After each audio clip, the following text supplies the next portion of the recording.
স্ত্রী স্বামীকে দেখে পালিয়ে যাবে, বন্ধু বন্ধুরে চিনবে না, পীর সাহেব মুরিদরে চিনবে না, মুরিদ পীর সাহেবরে চিনবে না, দলের কর্মী তার নেতারে চিনবে না, নেতা তার কর্মীরে চিনবে না। বন্ধু বন্ধুরে দেখে পালাবে। এই কঠিন মুহূর্তে সূর্যটা মাথার কাছে চলে আসবে, জমিনটা তামার জমিন হবে। আজকের জমিনের মতো নয়। মানুষ ঘর্মাক্ত, ক্লান্ত, শ্রান্ত মাথার মগজগুলো কানের ছিদ্র আর নাকের ছিদ্র দিয়ে বেয়ে বেয়ে পড়বে। বিশ্বনবী ফরমান, কিয়ামতের ওই কঠিন ময়দানে 7 শ্রেণীর ব্যক্তিকে রব্বুল আলামিন তার আরশের নিচে ছায়া দিবেন। তার মধ্যে প্রথম শ্রেণীর ব্যক্তি হলো ইমামুন আদিল, যে ইনসাফের সাথে বিচার করে, যে জাস্টিস সমাজে সার্ভ করে, যে সুশাসন নিশ্চিত করে, ওই ইমামুন আদিল। আদিল শব্দটা বুঝছেন না? ইন্নাল্লাহা ইয়া'মুরু বিল আদল, পাইছেন? আদিল। 7 শ্রেণীর ব্যক্তিকে আল্লাহ তাআলা সুশীতল আরশের নিচে ছায়া দিবেন, যেদিন তার দেয়া ছায়া ছাড়া কোনো ছায়া থাকবে না। এর প্রথম হচ্ছে ইমামুন আদিল, ন্যায়পরায়ণ শাসক। চিল্লায় বলেন সুবহানাল্লাহ। আবার বিশ্বনবী বললেন, ইন্নাল মুকসিতিনা ইনদাল্লাহি আলা মানাবিরা মিন নূর আন ইয়ামিনির রহমান। কিয়ামতের দিন যারা ন্যায় পরায়ণ হিসেবে আল্লাহর সামনে দাঁড়াবে, কিয়ামতের দিন রব্বুল আলামিন তার আরশের ডান দিকে ওই ন্যায় পরায়ণ লোকদের জন্য আরশের ডান দিকে একটা নূরের মিম্বারে তাদেরকে বসার সুযোগ করে দিবে। আল্লাহর আরশের ডান দিকে ন্যায় পরায়ণ লোকদের জন্য আল্লাহ তাআলা নূরের মিম্বার বানাবে। 4টে কেন কথা মনে করেছেন? আল আদাল, জাস্টিস। ইন্নাল্লাহা ইয়া'মুরু বিল আদল। আল্লাহ তাআলা এই আদালতের নির্দেশনা দেন, সুবিচার, সুশাসন। প্রিয় ভাইরা, এটা আমরা বাংলাদেশে চাই কি চাই না?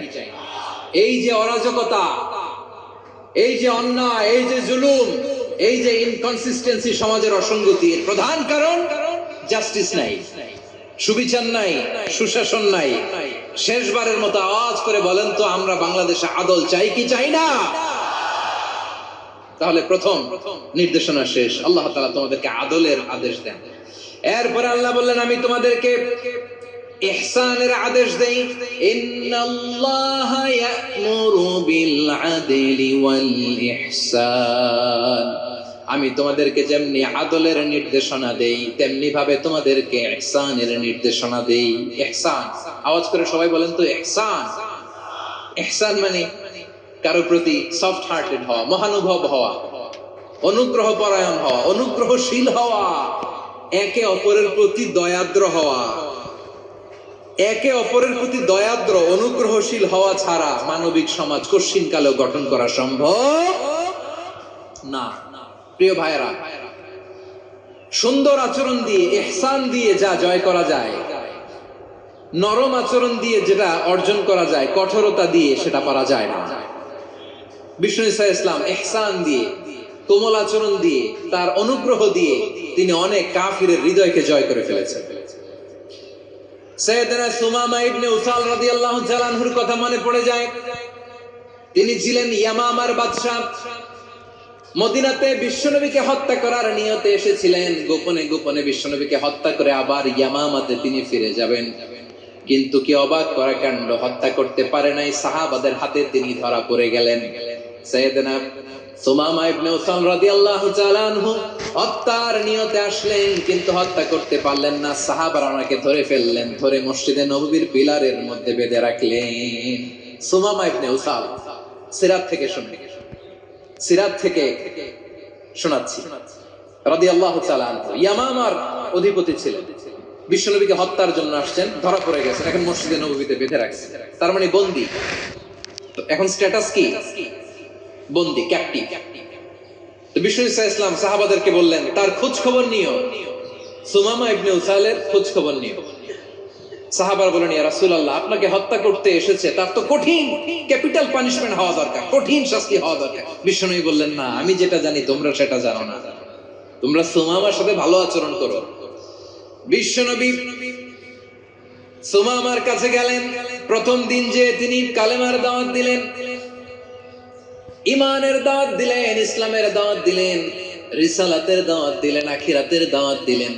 পরের দিন যে বিশ্বনবী সালাতের দাওয়াত দিলেন, যাকাতের দাওয়াত দিলেন, ইসলাম কি, কিভাবে, কেমন করে পালন করতে হয় চমৎকার আর্টিকুলেট করতে শুরু করলেন। তন্ময় হয়ে সুমামা ইবনে উসাল রাদিয়াল্লাহু তাআলা আনহু বিশ্বনবীর কথাগুলো শুনতে আরম্ভ করলো। একদিন নয়, 2 দিন নয়, টানা 3 দিন বিশ্বনবী সুমামার কাছে ইসলামকে প্রেজেন্ট করেছেন, উপস্থাপন করেছেন। আওয়াজ করে বলেন, কয় দিন? 3 দিন। 3 দিন মসজিদে নববীতে বাধা। আর সাহাবীদেরকে বললেন, তার খোঁজ খবর নিও, তোমরা যে রুটি বানাও এর মধ্যে সবচেয়ে ভালো আটার রুটিটা তারে দিও, সবচেয়ে রিফাইন্ড খেজুর, যেটা পিওর খেজুর, এটা তারে দিও। আর বিশ্বনবী নিজের উট থেকে দুধ দহন করে ওনার বাড়ির এক কর্মচারীকে বলেছেন, দুধ দহন করে সুমামার জন্য নিয়ে যেও। সুবহানাল্লাহ পড়বেন না? সবাই তো অবাক, ইয়ামামা থেকে আসছে নবীকে হত্যা করতে, বিশ্বনবী দেখে তারে জামাই আদর করে। একদিন নয়, 2 দিন নয়, টানা 3 দিন বিশ্বনবী এভাবে সুমামার কাছে যেয়ে ইসলামকে প্রেজেন্ট করতে আরম্ভ করলেন, ইসলামকে উপস্থাপন করতে শুরু করলেন। আর তাকে চমৎকার এন্টারটেইনমেন্ট, আপ্যায়ন দিতে আরম্ভ করলেন। টানা 3 দিন যখন ইসলামের দ্য বিউটিজ অফ ইসলাম, ইসলামের সুমহান বাণী, সৌন্দর্য তার কাছে উপস্থাপন শেষ, তাকে আপ্যায়ন শেষ, বিশ্বনবী বললেন সাহাবাদেরকে, যাও এবার সুমামার হাতের পায়ের রশি দুটো খুলে দাও। সাহাবারা তর্ক জুড়ে দিলেন, লা ইয়া রাসূলুল্লাহ, এমনটা করবেন না তো, ভয়ঙ্কর ভয়ঙ্কর খুনি, কি জানি কি হয়ে যায়। বিশ্বনবী বললেন, না, তার হাতে পায়ের রশিগুলো খুলে দাও।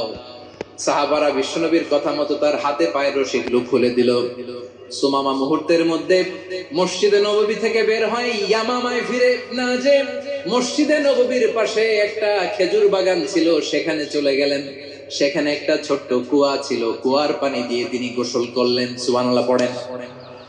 কুয়ার পানি দিয়ে গোসল করে মসজিদে নববীর সামনে এসে বিশ্বনবী এবং সাহাবাদের সামনে দাঁড়িয়ে সাব্বাবা উঁচু করে বললেন, আশহাদু আল্লা ইলাহা ইল্লাল্লাহ ওয়া আশহাদু আন্না মুহাম্মাদান আবদুহু ওয়া রাসূলুহু।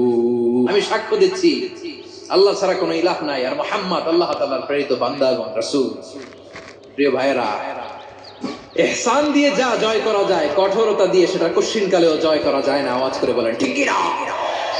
এবার সুমামা দাঁড়িয়ে বলে, ওগো নবী, আমি তো কালিমা পড়ে মুসলমান হয়ে গেলাম, এবার শোনেন, এই মুহূর্তের আগে আপনার চেহারার চাইতে নিকৃষ্ট কোনো চেহারা আমার কাছে ছিল না, কিন্তু শাহাদা পাঠ করার পরে আপনার চেহারার চাইতে উত্তম শ্রেষ্ঠ কোনো চেহারা আমার কাছে আরো নাই। ও নবী, আজকের দিনের আগে ইসলাম ধর্মের চেয়ে নিকৃষ্ট অপছন্দনীয় কোনো ধর্ম আমার কাছে ছিল না, কিন্তু এই মুহূর্ত থেকে ইসলামের চেয়ে সেরা শ্রেষ্ঠ পছন্দনীয় কোনো ধর্ম আমার কাছে নাই। নবী গো, আজকের দিনের আগে মদিনার চাইতে অপছন্দনীয় নিকৃষ্ট কোনো শহর আমার কাছে ছিল না, কিন্তু এই মুহূর্তের পর থেকে মদিনার চাইতে কোনো শ্রেষ্ঠ শহর আমার জানা নাই।